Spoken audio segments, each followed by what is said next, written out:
My name is Anna DiMartino, and I'm going to read 3 poems for you from my book, The Last Bite, which is available for purchase through Main Street Rag's online bookstore. The first poem is called Marital Advice. Even if you want to, don't. The 100 times you dream of leaving, stay, because what you think you cannot bear, you will, and more. You could be married to a man named Mud.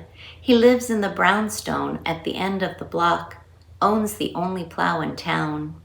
He sits in his shorts all day, sucks down his Schlitz, a bag of pretzels on his belly, cracks back tab after tab, stacks the empties in a pyramid. When he calls to you to bring him the remote, you do it so he won't get mean. You've never been religious, but you start to pray for snow, a blizzard, something to get him off his lounger long enough for you to grab your bags. And now, your man doesn't seem so bad, that smacking sound when he chews his noodles, less revolting. You convince yourself that the drone of his voice is more of a lull. And maybe tonight, when it's time for bed and you're dreading the brush of his hand against your breast, instead of turning away, think of rain, think of snow, think of mud. The next poem is called Pronouns and Proper Grammar. They ask which pronouns I prefer, and with all respect, I must confess, I no longer identify with pronouns. I am verbs, past tense, irregular, like used to, which refer to things in the past that are no longer true. I used to be thin, used to have brown hair, not wiry grays, used to be married, desired. Once I was she, until I met him and became we. In time, we added 2 new pronouns to the world, our first she, then our second, and they were ours.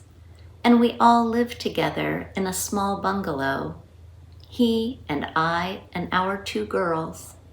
We had all that we could want, but still we wanted more. And so, to solve this problem, we settled for less, divided our household, became us and him, had less time together, less money, less happiness. Everyone assured us in future tense, everything will be okay. But I am stuck in past perfect. If only I had. The last poem I'm going to read is called What We Keep in Jars. A lizard skin so brittle and translucent, when you hold it up to sunlight, you can almost see its past life.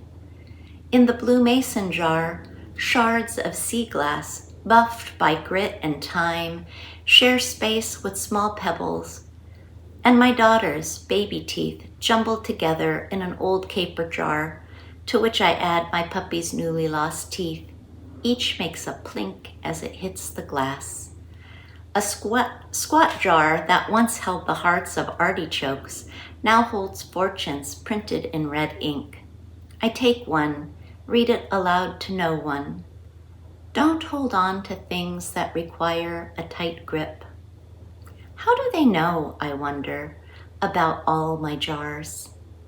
And then there are the button jars, buttons of every color and shape, wooden, plastic, even shell. 2 holes, 4 holes, some with metal shanks, collected over decades, passed down. And you'd think with all those buttons, there might be one to replace the one that slipped off my winter coat. Never quite a match, but it will have to do.